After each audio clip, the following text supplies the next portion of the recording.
everyone, Sam Shaw here, founder of Wall Street Mastermind. Excited to be back today with another client interview for you guys.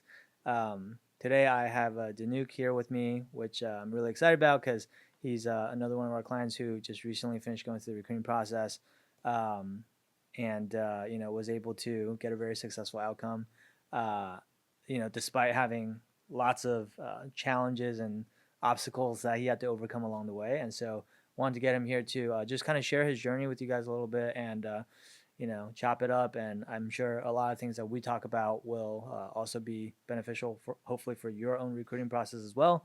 And hopefully you can gain some insights and just advice on what you could be doing differently. So Dhanuk, first of all, thank you for making the trek out here and being here with us today. But if you can introduce yourself real quick to our audience and just letting them know kind of who you are. Yeah, so thanks for having me. I'm excited to be here. As you mentioned, I'm Dhanuk. I'm going to be starting as an analyst at SocGen in their CLO and structuring group. I went to the University of Rochester. Many of you may not know what that school is. It's a non-target school. I was a student athlete there. I played soccer, and as Sam mentioned, I went through a lot of challenges, and that I was from a non-target. I was pretty late in my recruiting cycle. I actually graduated with 0 offers, so I had to secure this after graduating. But I just kept up with it, and I'm glad to be here. Yeah, that's awesome. So let's dive into that a little bit. So you were at Rochester. When did you start recruiting for banking? I guess was it like because you say you had a later start. Nowadays, recruiting starts so early. It's usually like halfway through sophomore year when summer internship applications open. When did you actually realize like, oh, I want to do banking. I want to pursue this? Yeah. So to be honest, when I first started was probably maybe at the start of my junior year. The summer before, I had a super day with KeyBank's Capital Markets Group, and honestly, I didn't know what I was doing, and obviously, I didn't end up getting the job. And I really discovered investment banking my junior year, and that's when I sort of, towards the end of my junior year, you guys reached out, and then I ended up connecting with you guys. And I was pretty late in my process, so I really started the summer going into my senior year. Okay. Wow. Yeah. So prior to Wall Street Mastermind, because I think you joined like April of like junior year, so it was like towards the end of junior year, basically. Prior to that, you had already decided that this was something you want to pursue, right? So what were some of the things that you were kind of doing on your own already before even working with us? Yeah. So, my school had a, University of Rochester investment banking group. And the moment I realized I wanted to do investment banking was when I didn't get selected to join the group. Just, very surprising. It was very selective. And I was like, this is something I really want to do. And I was just essentially looking at, M&I guides or essentially those 30, 40, 50 page long guides online and just trying to memorize these answers and sort of just regurgitate that in an interview. And, I kind of realized I wasn't having too much success with it. And that's when, I kind of reached out. Yeah. How many interviews were you able to get just kind of like on your own? To be honest, I had a lot of first round interviews, with firms like Nomura, Jefferies. I think these are the 2 firms my school had the strongest ties with. Okay. And then I had the one KeyBank Super Day. Gotcha. Yeah. Okay. And so then none of them worked out. Yeah. Okay. And then so towards the end of junior year, I guess like what was the impetus for then deciding to join Wall Street Mastermind? And also like, were you like skeptical when you first like, came across us or like, walk us through kind of like the mindset, I guess. Yeah. So to be honest, when I first got like the message, the outreach, I was kind of skeptical, but I was like, why not? There's nothing to lose here. Yeah. And I was really convinced during that sort of info session call that I had with a representative. And what like really got my attention was the way they were sort of teaching the answers. So during the interview, the guy asked me to walk me through the 3 statements, and I just gave the standard like copy and paste from the guide, and then he gave me his answer, and it was a lot more in depth. It was a lot more flushed out, and there was a sense of logic and reasoning behind it, as if he understood all the 3 statements. And I was like, yeah, because I had no idea what the 3 statements were, and I was just sort of just memorizing, regurgitating. Yeah. So what kind of really reeled me in was that this more like holistic approach of actually understanding these technicals and actually understanding what's important and what's not, because there's a lot of like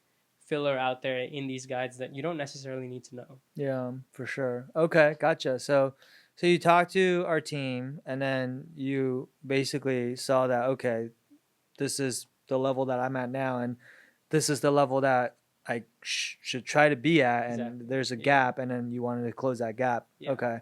And then what happened from there? Then you went and like talked to your parents about like supporting you with this program, or did you invest in this on your own, or? Yeah. So, I talked to my parents about this program, and they helped me with it, but a large part of it was also my own investments. Mm, And one of the big things about this program was sort of the income share agreement, or, mm, the idea that the program is sort of trusting in itself and is placing a bet on you to succeed as well. right.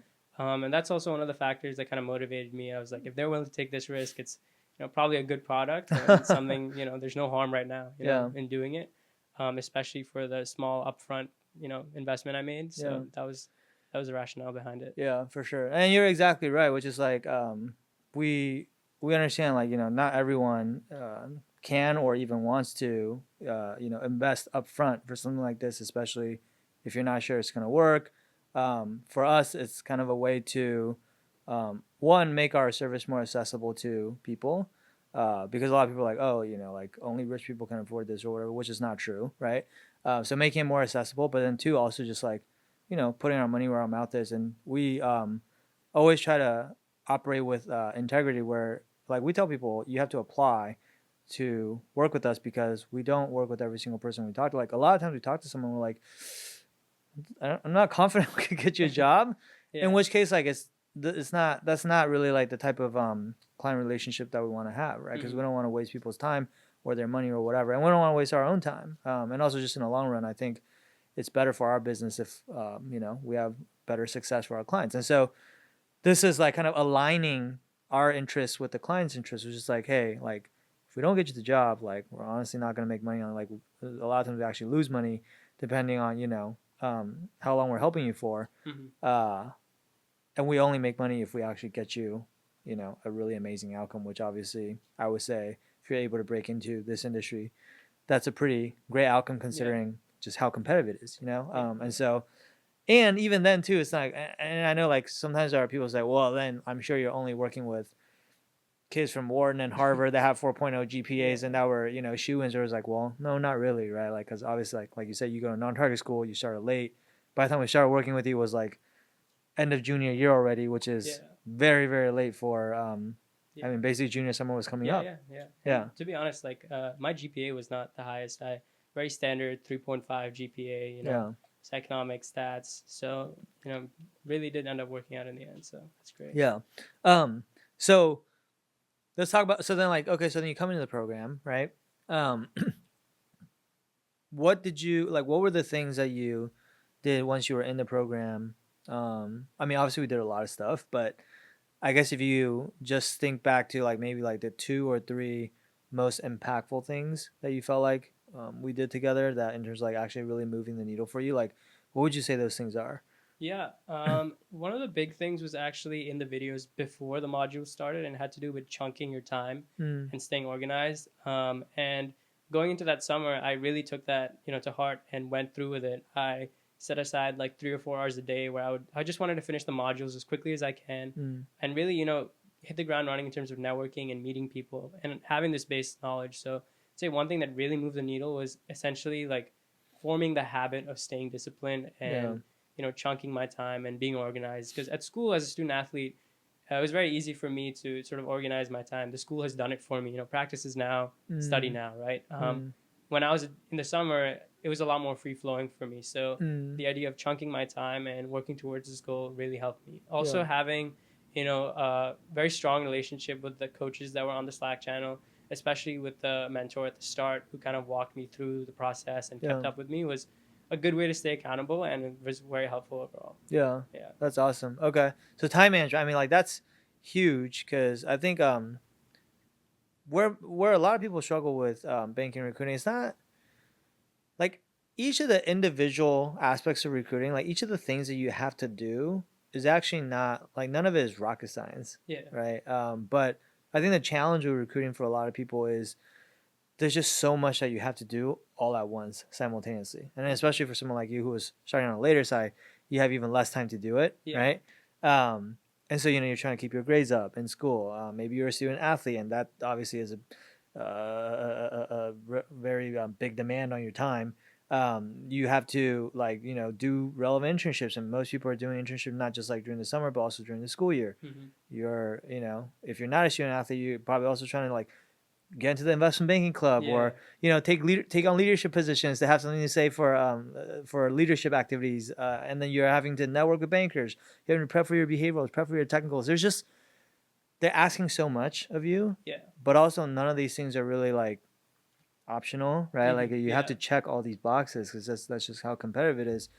And so my point is, most of the people that actually end up struggling with recruiting, it's not because they like, if I gave you all the time in the world to figure out how to do every single one of these things and there was no like deadline, Mm-hmm. then anyone could eventually figure it out. Yeah. The problem is like you don't have all the time in the world, Mm-hmm. and there is a deadline to recruit, or there's like a window Yeah. during which you have to recruit by, or else like you run out of time. And then also even within that window, the way recruiting usually works is that the best firms typically like finish recruiting first, right? And then Yeah. like the Yeah. longer you wait to land an offer, like the more further and further downstream you have to go. Generally speaking, like there's always exceptions here and there, but like that's usually how things work. So like basically, there's a shot clock, and Mm-hmm. the people that are better at managing their time, just that's like one of the biggest competitive advantages you can have. Yeah. And some college students are really good at it. Some college students are not, and some college students have never had to manage their time to this degree before because recruiting is usually like the busiest they've ever been to Yeah. date, like in Yeah. their life, right? And so anyway, that's why that's one of the first things we do is like Yeah. it's Yeah. not even about anything else. It's not even about like resume or networking or behavioral Yeah. technology. Just like, hey, let's first make sure you learn how to manage your time Yeah. properly. Um, Aside from time management, like what are some other things that you would say kind of like were different from how you were doing things on your own, or like I know you said like for example you were just memorizing the guides before. Obviously, Yeah. we don't do that on our program because we don't believe in that. But like talk about I don't know what were some of the other things. Yeah. Another huge thing I think I think I underutilized it, but it was very helpful. It was those Zoom sessions you have in terms of the office hours and the hot seat. Yeah. Just seeing how other people are preparing and what type of answers they're giving really helps you understand how you should shape your own answers and how you should prepare, Yeah. and really understand the degree to which you should prepare. Because prior to joining the program, I kind of just took every interview as sort of like a test. I just need to do like well enough to pass, which isn't really the case. Because as like harsh as it sounds, it's almost as if you're competing against the next candidate. Yeah. And just seeing how other people, react in these situations when in the hot seat was really helpful and sort of Yeah. motivating me to do more. Yeah. And being on the hot seat myself was also a good practice, Yeah. because there's a lot of pressure in that there's people watching you, but Yeah. there's also no pressure because if you mess up, there's no consequence. So I thought the office hours were really helpful, and they're very regular. Yeah. I still get the notifications on Slack. So, Yeah. yeah. No, and you nailed it exactly about like why we do the hot seats, which is like I mean, there's a couple things I'll say about that. One, I think most people when they prep for these interviews, like if you're just prepping on your own, that's fine. I'm not saying that it can't work. Like sometimes it does work, but I would say like more often than not, there's gonna be blind spots because especially if you think about so for technical interviews there's like a right or a wrong answer, so it's like pretty binary, and you usually know when you mess up on a technical question. Mm-hmm. On the behavioral side, which is actually even more important than the technical interview in terms of like the weighting of what determines whether you get the offer or not. Definitely. There's not like a right or wrong answer. It's everyone's answer is going to be different. Everyone has different stories. If I say tell me about yourself, like your answer is going to be different from like the next person's. Yeah. And so if like the technical interview is like a pass fail test, the behavioral interview is more like a paper that's being graded on a curve, right? It's like a final paper that you have to do for your English literature class or whatever. And so if you're being graded on a curve, I think for a lot of people the challenge is that, and no one actually thinks about it this way, but that's why I'm telling people is like, if you're being graded on a curve for something, how can you know if your answer is actually good if you don't know how other people are answering these questions. Like, Yeah. you know what you're gonna say, Yeah. but you have no idea what your competition's saying. To your point, like you are competing against other people. Yeah. And so that's like one of the reasons why we do hot seats is because we want to give people an opportunity to, not only like know their own answers, but also be able to compare or benchmark themselves against some of their peers. And then a lot of times what happens is like you hear someone else who has an answer to the exact same question that you've been preparing for, and their answer is so much better. Yeah. That that's eye opening, right? Because then you're like, oh, my answer's not good enough, or like exactly. I need to raise my game, basically. And then sometimes you hear other people's answers that are worse than yours, and you're like, oh, this is why I don't like that answer, and like, but you also learn from that too, because you're like, I want to make sure I don't do this in the interviews, and so. So I think that's been like really beneficial, which is why like we do hot seats twice a week, and we want to give people as many opportunities as possible to just observe and learn from each other, in addition to the coaches. And then the other thing is the second point you made, which is sometimes we people ask for a mock interview, and then we say, okay, like why don't you go on a hot seat? And then sometimes we'll get pushbacks like, oh, I don't want to go on a hot seat. Like, can I just like do mine in private, like one-on-one? And we do those as well. Yeah. But usually like the conversation that we have then is like, well, what's your concern with going on a hot seat? And it's just like, well, I'm nervous. I don't want other people to, watch me when I'm being interviewed. And what we always tell people is like, look, just like you said, right? Like when you normally just do a mock interview, it's not consequential. Yeah. Because it doesn't matter if you mess up.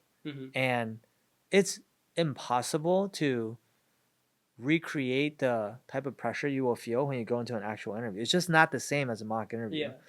And so if you don't think you're gonna like feel pressure when you're in the real thing, then what do you actually think is gonna happen, right? Yeah. And so like the closest thing we can think of to like kind of try to simulate that pressure, even though it's still not exactly the same thing, is to do it hot seat style. Yeah. And then like if you can still perform in that type of setting and do well, then you're gonna be more prepared for the real thing. And also when you go into the real interview, like it's just like working out, right? Like if you're used to lifting heavy weights, then it's not as big deal. But if you never lift heavy weights, or like you only do like 2-pound dumbbells, and all of a sudden you go to the real interview and it's like 2 plates on each side, like you're gonna get killed, right? Yeah.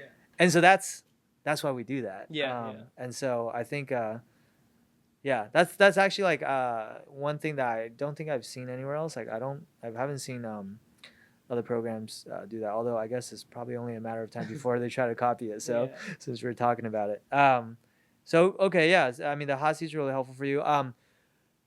One thing I did want to ask you about too is like because like you said, like you didn't get your offer until like after you several months after you graduated. Yeah, I got it in September. Yeah, in September, and you graduated in May. Yeah. Right. So walk us through kind of just that process and like your mindset going through it. Because one thing I noticed about you, or I always felt, is like you're just like, I don't know if you're always this way, but at least like when I talk to you on Slack, you're always and when I see you talk to the other coaches too, you're like, you come across as like just like super positive.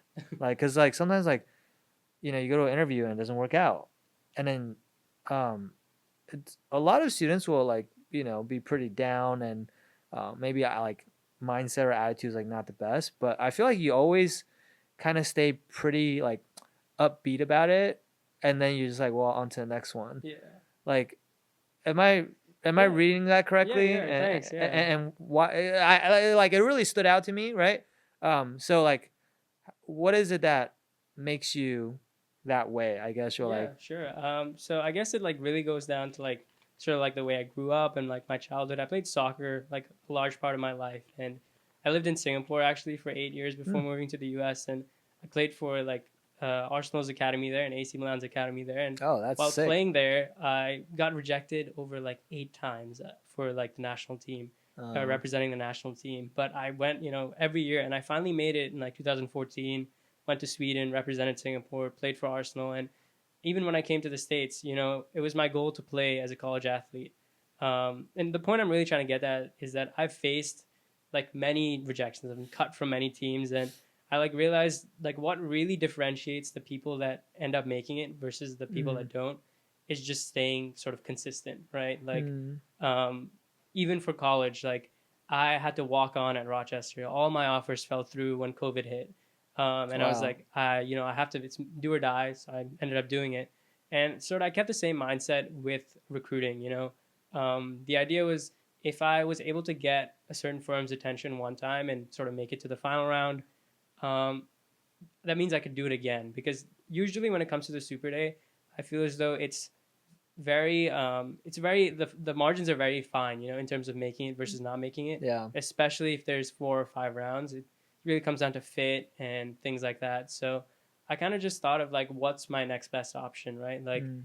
what other option do I have? Am I going to just stop recruiting for investment banking and like, just take a normal, I don't know, like 9 to 5 job that I would not like, Yeah. because then the regret of not trying would sort of weigh down on me. So I kind of just, kept going with it and thought it's a numbers game. As long as I keep shooting, I'm going to make one, right? So Yeah. that was just my like thought process. That's awesome, man. I didn't know you play soccer at such a high level, actually, Thanks. Yeah. um, but also like, yeah, I think a lot of the things you learn from being an athlete like translates really well over to, well, really anything in life. Well, Yeah. Yeah. like work ethic, resilience, and just persevering. I think like, to be honest, that's a lot of times that is like the difference that I see between the students who succeed in the banking recruiting process versus the students who don't. It's not like, oh, because the people who get offers are smarter or necessarily even harder working. Sure, you have to work hard, but like there are a lot of people that work hard that don't get the outcome. Yeah. But it's because the process is so hard, and uh, most of the people that we've coached, and at this point that's over 1,500 people. Before they got their offer, they had like a bunch of rejections before that, or sometimes more, sometimes less. But like, it's very rare for someone to like go through the entire process with no rejections. I Yeah. guess I'll put it that way. Yeah. I have seen it. I could probably count it on, I don't know, two hands, Yeah. right? And so that's like out of 1,500 plus people, it's very very few. And so like rejections are actually just like, that's the norm. That's part of the process. Yeah. You look at the last cycle for the summer 2024 internship recruiting cycle. Uh, some firms publish their numbers, and so like Goldman Sachs had 315,000 applicants, and they took like 2,700 people. That's 0.9%. Yeah. For JP Morgan, they have 495,000 applicants, and they took like 4,000, which is like 0.8%. Mm-hmm. And it's actually very similar to like people who play like D1 sports and are trying to make it to the pros. Like, it's similarly selective. It's usually like if you like NBA or WNBA or NFL. I don't know what it is for soccer, but I'm sure it's similar. Yeah. It's between like 1 to 1.5% of the D1 athletes that actually get drafted, Yeah. right? And so like, when you're talking about that kind of degree of difficulty, like, it's you're going to like probably have multiple teams or multiple people like pass on you or say no or Yeah. whatever, Yeah. and you just have to keep going. Yeah. Yeah. And so I think like a lot of people don't really understand that, and then they just give up prematurely, right? The other thing I always tell people too is like, I don't think you really understand like why do you think it's so hard? Because you're trying to go in a career where you're making like 3 times more money than like your friend or your classmate who's graduating right alongside you, Yeah. right? Like, and this is not like my opinion. Like, we looked at actual compensation surveys where, like, Liquidity did one, where he surveyed like almost 1,800 bankers, um, and so it's like anywhere from first year analysts all the way through associates, all the way up to even like some VPs, and so he showed like the compensation trajectory for the first 7 years. Mm-hmm. And he looked at and he sliced and diced the data by like different firms and IB versus sales and trading versus equity research. Anyway, it was, anyone who's interested can just go online and Google it, liquidity compensation report. Long story short, though, like if you get into banking, I think first 7 years, uh, on average, an average banker, obviously depends on like the firm you're at, average banker makes $2.1 million, right? By year 7, when you're a VP, you're making over $500,000 a year, like Mm-hmm. 525K or something like that. That's not normal, Yeah. right? And like if you think about like 7 years in your career, if you graduate when you're 21, which is roughly when people graduate, you're not even 30 years. You're not even 30 yet, Yeah. right? And so like, um, versus like a normal 9 to 5, I think the average college grad right now is making, I don't know, 65 ish versus like 156 for a first year analyst banking. And you grow that a normal 9 to 5 job right now. I think the average annual raise right now is about 4%. Yeah. So if you like forecast that out, I think in the first 7 years, same time frame, you're making 500-600K. Mm-hmm. Let's say it's 600K. Yeah. 600K versus 2.1 million. Like, is that supposed to be easy? Like, if that was easy, then everyone would just be Yeah. like millionaires, right? Like, so Yeah. that doesn't make sense. Yeah. So it's like, the point is like, anything that's worth doing is not going to be easy, Yeah. Definitely. right? Definitely So, agree with that. yeah, and so I think like people just like have the wrong expectations going through these processes. They're like, more often than not, recruiting ends up being way harder than they expected. Yeah. Yeah. It's very rare that I meet someone who's like, oh, that was easier than I thought, Yeah. right? And so I think half of it too is just like going in with the right expectations and understanding like this is what you're trying to accomplish. This is the reward if you are able to do this, and expect it to be hard. Yeah. You know? Yeah. Um, Definitely agree. And I think I don't know if this you've seen this with other students, but I feel like a lot of kids early on fall into the trap of there are always going to be kids that have parents with connections or things like that, and a lot of them fall into the trap of like, oh, it's just easy because he had this. But then you have to realize that okay, maybe it's easy for them, but for the vast majority, the 99% of people that whose dad is not an MD or mom is not an MD, Right.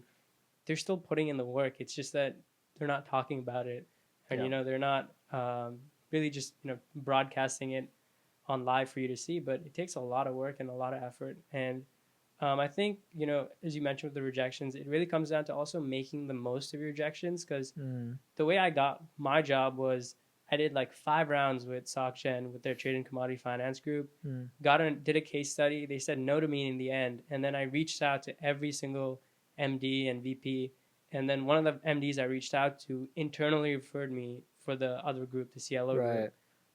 And then they just happened to like me and take me in. So at the end of the day, I think it's just not purely, but a large part of it is a numbers game Yeah. of like, can you just continue doing it? And I remember you telling us about that. And I think the situation there too also is like, even though they didn't give you the offer, you actually did do well, Yeah. right? And to your point earlier, a lot of times when you get to these super days, you could do everything right Yeah. and still not get the offer. Yeah. Like I had another student that was messaging me like just this past week, and he was very discouraged and very frustrated because he went through I think like a final round interview and did a case study with Deloitte Corporate Finance, which is like their investment banking Yeah. arm. Yeah. And he did well in the interview. Like multiple interviewers told him he did well. He did well in the case study. He did well in everything, and then he still didn't get the offer, and then he was just like so discouraged because I understand why that could be frustrating for people because usually I think like especially for a lot of students that are trying to go into banking, like they're used to like succeeding and where Yeah. like they've been good students all their life. They got into the school they wanted, or they've always had good grades, or for the most part, like if they worked really hard at something, they've always been able to get the thing that they're going after. Yeah. And so this is the first time that they're experiencing like so much I guess setbacks, right?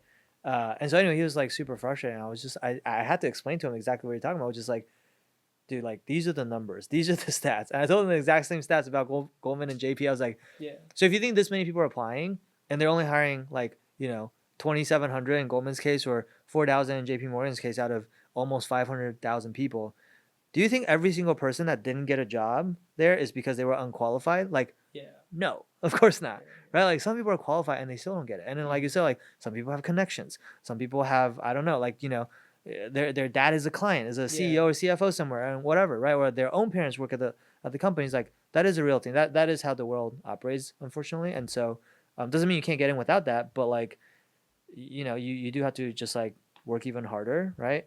Yeah.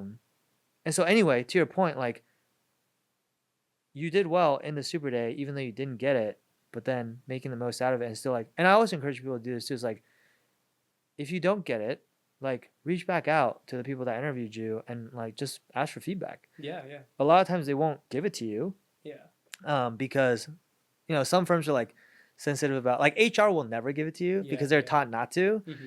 But sometimes your interviewers will, because if they actually really liked you and they just want to help you, um, they'll give you feedback on like Yeah. what you could have done better, or maybe they were vouching for you in the discussion when they were trying to give Yeah. offers, but like it was someone else that maybe has something that they dinged you for, and like it's good to get that type of insight, right? Yeah. And like if nothing else, like turn into the situation that you talked about where he actually then referred you for something else.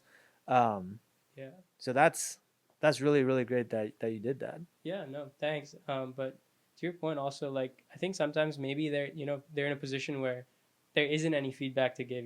Sometimes, like, when I spoke to the MD, Yeah. he's like, we essentially had three very even candidates, and really just came down to preference and personality. And someone can tell you, hey, man, I don't like your personality, because you're not going to change who you are, right? Right. But yeah, I think at the end of the day, when you do get an interview, you sort of have to like overkill with the studies. Yeah. I experienced the same thing that you mentioned. I studied so much for this interview. I like knew about their clients, I knew about their deals, I knew about their metrics, I knew about like the latest news, and I was really trying to like wow them.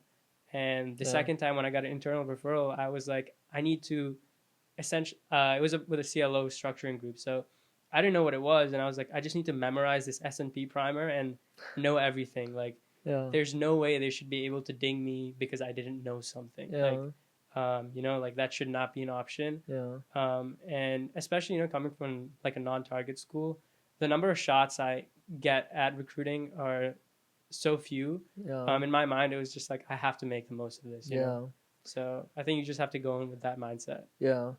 One thing I did want to ask you about too, because like this didn't happen until like a few months after you graduated. Uh, still at a very good firm, and usually like those opportunities, don't exist that late in the game. So, I guess one question is like, how did you, you know, find this opportunity? I mean, I know how you found the second one because it was through the referral from the MD, but like, how did you find the first opportunity initially this late in the game? And then the other thing is, I feel like a lot of people, maybe like by the time they've graduated, if they, like still don't have anything yet, then they start. I don't know. They probably just like give up or pivot to something else. But obviously, you decided to just keep going. Were you just gonna like? Did you have like a deadline for yourself, or like, hey, if it still doesn't work out by this time, then I'm gonna like pivot to my fallback options, or like, what was the mindset, I guess, or like how much longer were you gonna go for? Yeah, totally. So to answer your first question, how I got the first interview, gonna be completely honest, it was just a blind apply. Like, I had no idea I even applied to these guys. And to be honest, it was very lucky. I think it was one of probably the luckiest things in terms of my recruiting process. Yeah. But that doesn't mean you need to stop talking to people. After I got this interview, I was coming to New York City, making that hour train ride, meeting people at like ING, like all these other Euro banks, because you also have to realize who your target is, right? Like, I knew that Morgan Stanley or JP Morgan's not going to hire me just because of how late I'm in the game. Yeah. And you have to understand that certain banks have certain tendencies. So a lot of these Euro banks that have a smaller presence in the US tend to be more flexible with their recruitment and group sizes and whatnot. So I was really targeting these European and middle market banks. Yeah. And in terms of what my plan was, what I did was I sort of had a routine for myself every day. And I knew I wanted to do investment banking. So I was sort of, applying to these other jobs, just, maybe come December, I don't have a job. I want some passive income Yeah. or some income to continue applying. But I started studying for the GMAT, and I actually just took it yesterday. Oh, wow.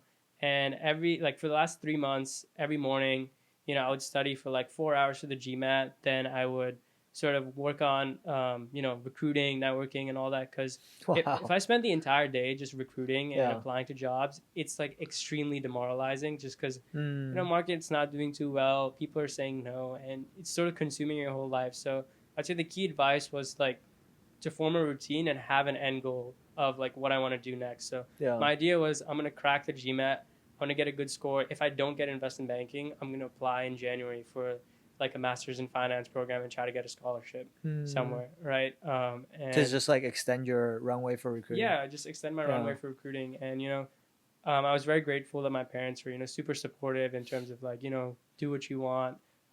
They see you working hard. They're willing to support you. Yeah, They I was know. gonna say if I saw my son, working that hard, I would feel like I have to support him. Yeah, no, I think a large part of it is them too, helping me out and Yeah. supporting me because I was feeling down, like, hey, like I don't have anything, like, can I do investment banking? They're like, if you really want to do it, like, here's an alternate route, like, like they're not gonna be like, okay, we're just gonna drop like 300K and just go here, but Sure. they're like, if you're really willing to put in the work, like, we'll support you through, like, Yeah. they definitely helped me in terms of getting me some of the GMAT prep and helping me study, but Yeah. I think a large part of it was having a routine and just sticking to it. Yeah. So I guess now you don't need your GMAT score anymore. I don't Oh, need my you GMAT. can have it for 5 years, I guess, right? Yeah, I can have it for 5 years. So I guess maybe after the analyst route, or if I'm like super burnt out, maybe Yeah. I want to do an MBA. Maybe I don't know. Like, Yeah. but I mean, that would be a fun break. A lot of people, yeah, go back to but school and it have a was blast. more so for the routine, I would say. Yeah. Yeah. That's crazy, man. Most people are like, just recruiting is a full time job in and of itself. I don't think they would like go and try to add like test prep on top of that. But it sounds like you were super, yeah, you really got super disciplined with your time management. So Thank that's you. it's amazing. I guess, I know we're coming up on time here. So my last question for you really is, now that I feel like we've already given a ton of advice along the way, but I always like to end with this question, which is now that you're on the other side and having gone through the process already, what would be like your best piece of advice for someone who's like maybe about to go through the process or currently going through the process? Maybe Yeah. something that you figured out through your own trial and error along the way, or maybe a piece of advice someone gave you that you feel like really just like made things a lot easier for you. Is there anything like that that you want to kind of just share with people? Yeah. I think I sort of mentioned it earlier, but like something like one of my mentors told me, or like he was my boss actually for my summer internship. He essentially told me the one thing that differentiates people who are great and people who are not great is staying consistent and sticking to your goals, right? When I told him I graduated from college and I don't have an offer, he's like, yeah, this is a tough position to be in, but you have to realize that your competition has in some ways reduced because so many more people are quitting from recruiting now. You going on and continuing to recruit and reaching out to people and being eager and wanting to get in front of their faces is going to be much more of an appeal. Obviously, you have a limited runway, right? I couldn't be doing this until like for a year and I still don't have a job. Like then you Right. have to like cut your losses, come up with a new plan of how you're going to break in. Yeah. But I think at the end of the day, it's just a numbers game because um, by August, I'd gone through like 2 or 3 like processes where I went to the super day and got rejected, and I had nothing in hand. And like on August 21st, I get this first round, and you know, prep and do another 4 or 5 rounds and get this job. Yeah. At the end of the day, I would just say it's a numbers game, and like you have to stay consistent even when things are looking down. And I feel like online, a lot of people say like, like you can't break into investment banking now; it's too late. Or some of it is true. You're not going to recruit for the most prestigious firm like Evercore, Lazard, and MS this late, but making it into the industry is definitely possible Yeah. if you stay consistent and have like a clear plan as to how you're going to do it. Yeah, for sure. That's really, really great advice, man. Yeah, and again, yeah, I know we already talked about this earlier, but it's just like, uh, not giving up, prematurely, especially like for someone like, like you said, you were going to like 2 or 3 other super days, and you were not doing poorly at Yeah. them. So actually, what that showed, I mean, you could look at it either way. You could look at it and say like, oh, like like I can't get these jobs and be very frustrated. Or you could look at it and be like, I'm like this close, Yeah. right? And it's like if you're 3 feet away from gold, I don't know. We've all seen that image. You're like you're Oh digging a yeah. tunnel. And you're like 3 feet away from gold, and there's this one last little piece, and then you turn around because you think there's nothing there. Like that's the worst, Yeah. right? And so, anyway, amazing story, man. Like I'm so glad to see you succeed. Especially again, like I said, just you stay so positive throughout the entire journey. That personally, for me as a coach, it's very it's a lot funner to Yeah. like work with someone who just like has such a good attitude. Yeah, and Definitely. so that was like that was just like awesome. It's awesome to see, and it's good to see people be rewarded for like just putting in the work and staying consistent, like you said. Yeah. And so I'm really excited to see what you do as OcGen Thank you.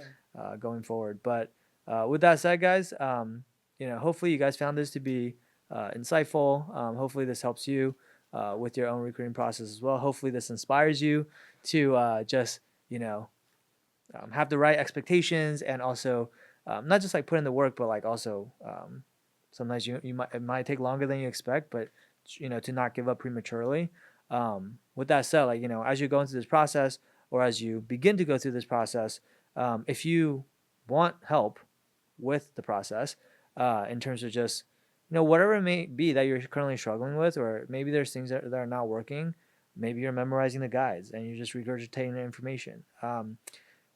Feel free to reach out to our team, right?